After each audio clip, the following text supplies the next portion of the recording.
Good morning. Today I'm going to give you an introduction to the Sistine Chapel. Allora, let's start from the ceiling. This is the ceiling of the Sistine Chapel. We are in the 1508 and the Pope Jules II wants to create a new ceiling for the chapel, the Sistine Chapel. So he's calling Michelangelo. Michelangelo at that time was in Florence, so he's coming to Rome thinking that he's going to make a sculpture for the Pope, because Michelangelo never did a painting before. He was a sculptor, he was known as a sculptor.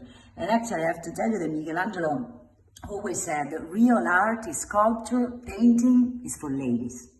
So he arrived in Rome and he found out that the Pope asked him to paint the ceiling of the Sistine Chapel. So Michelangelo said no.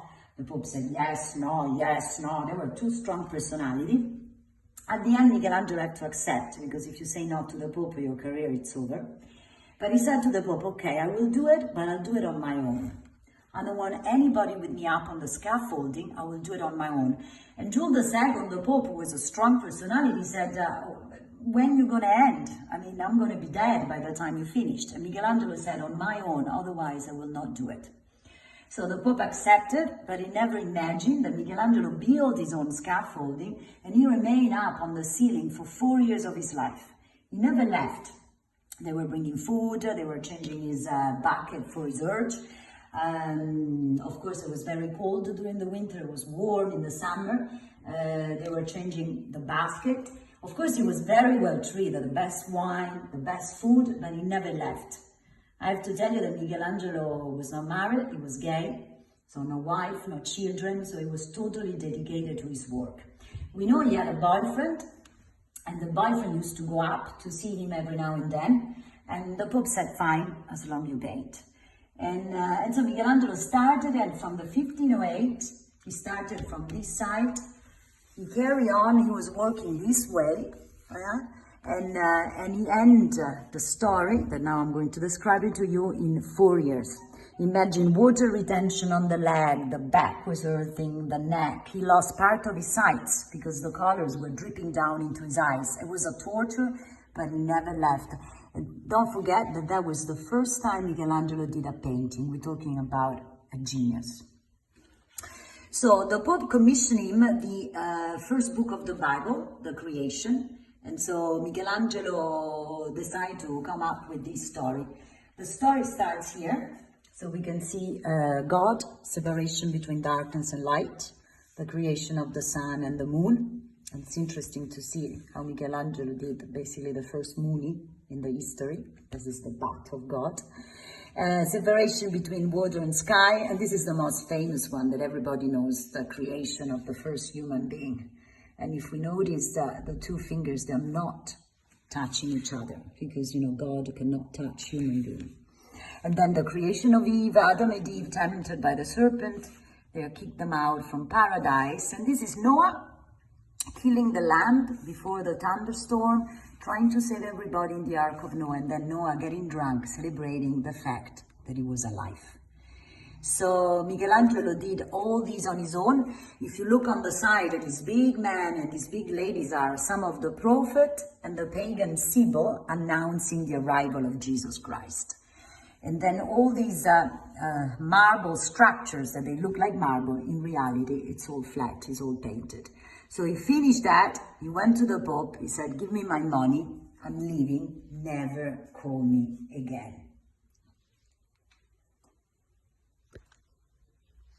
But something happened, because Michelangelo would never imagine, because of course this one was a great success, that 30 years later, a different Pope is calling Michelangelo again. So it's Michelangelo, I don't think he would never imagine, but 30 years later, here he was 30, so at 64, he came back to Rome to do another painting that now I'm going to show you. Okay, so let's continue the story of the Sistine Chapel. Before we mention about the ceiling, and as I told you before, 30 years later, they called him again. So Michelangelo is coming back to Rome. Actually, at that time, he was 64 years old, he was already in Rome.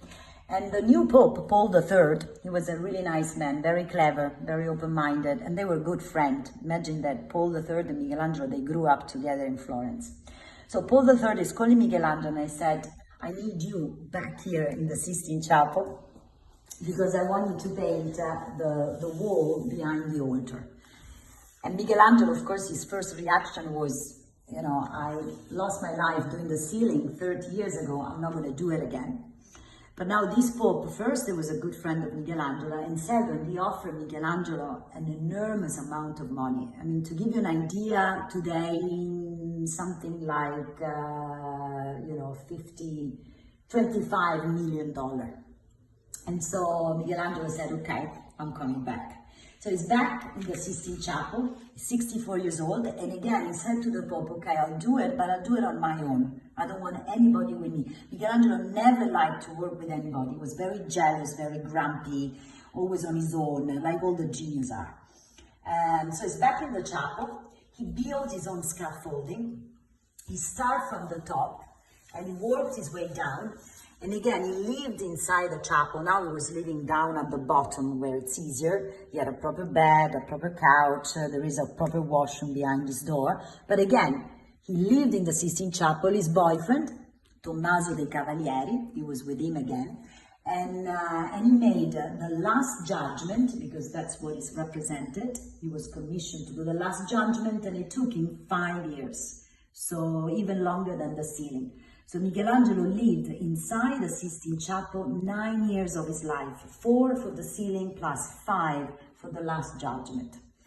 Allora, let's have a look, because this is absolutely amazing. Michelangelo here lost completely all the typical perspective of the Renaissance.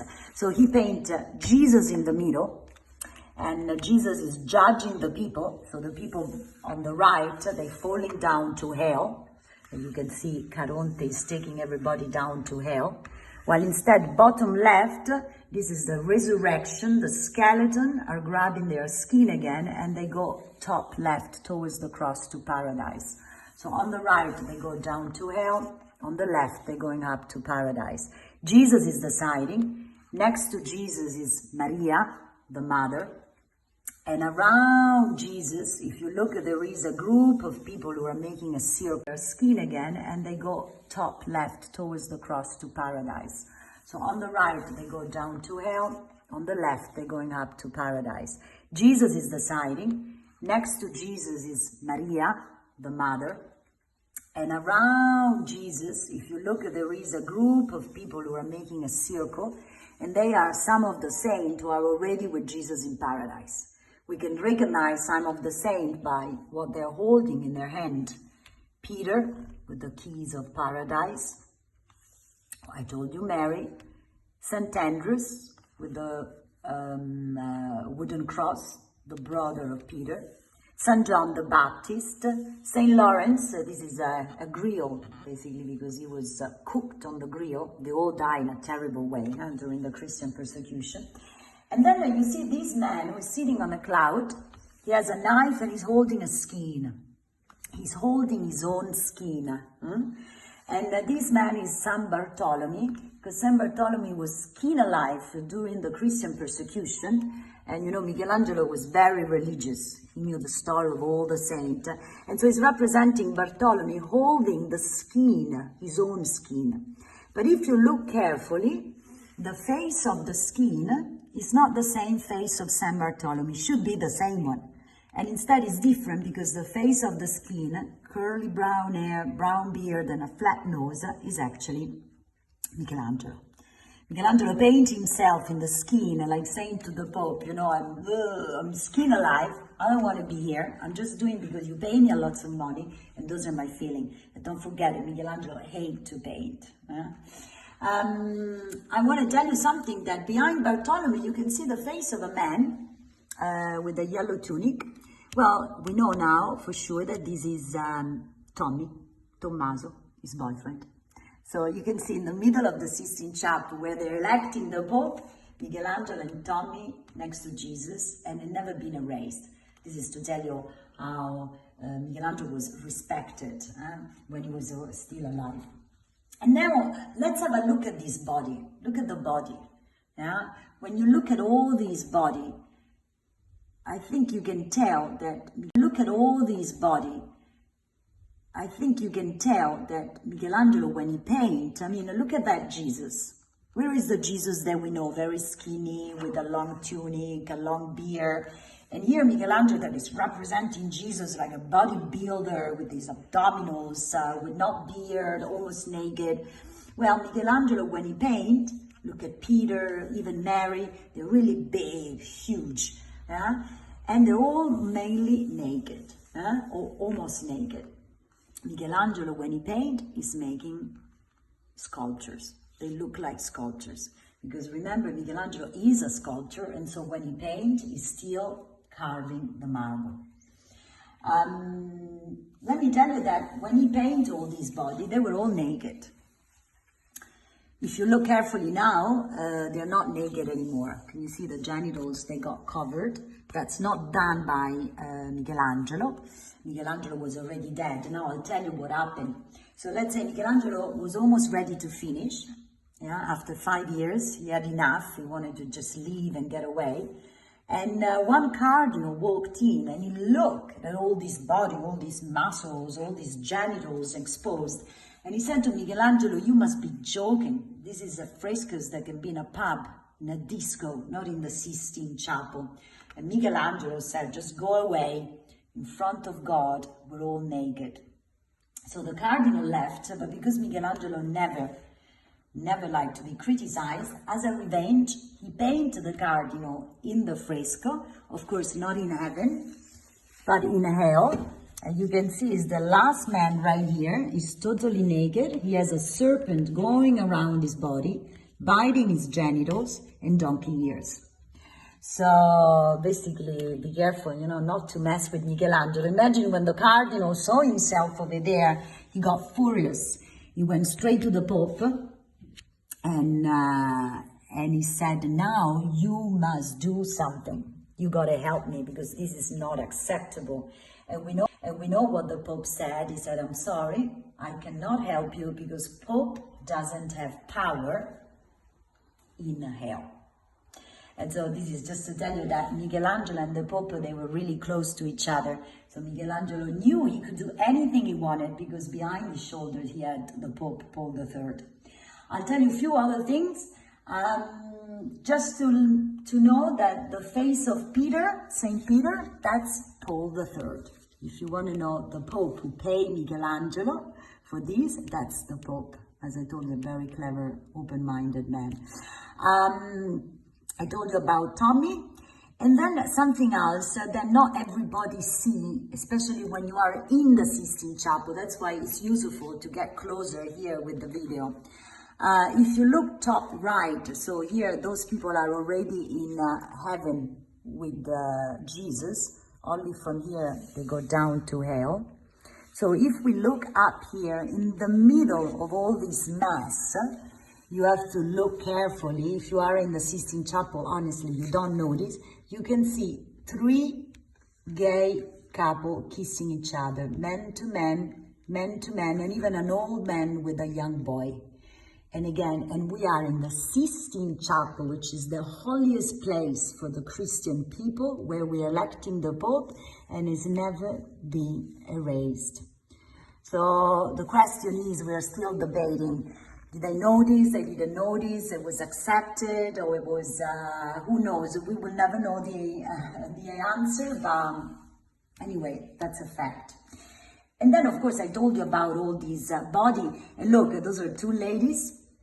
We don't know really exactly what they're doing, but even the ladies, they look like men with some breast. But in reality, Michelangelo, you can see that he's not interested at all in female body. So all the ladies, they look like men. Here we have another saint, Saint Catherine from Alexandria. And look at the arm. She definitely looks like a man. So Michelangelo, you can tell, he like, the man body. But anyway, so one more thing is what happened. I told you before that they were all naked. They're not naked anymore because after Michelangelo died, after this Pope died, So 20 years after this, we are in the 1564, because this one was made was finished in the 1544. A different pope came by, Paul IV. He was a very strict man, so very strict pope. He said, I don't want to see genitals in my chapel. And so he called a good friend of Michelangelo, and he asked to Daniel from Volterra, from Tuscany, to paint all these pieces of fabrics that now you can see on top of the genitals. So that's the only thing that is not done by Michelangelo. And so I will end my little explanation here, and of course just waiting to see reality. And especially now it's even better than ever because it has been cleaned. And so today when you go to the Sistine Chapel, you can see the real color, the one used by Michelangelo, and it's an amazing experience. Ciao.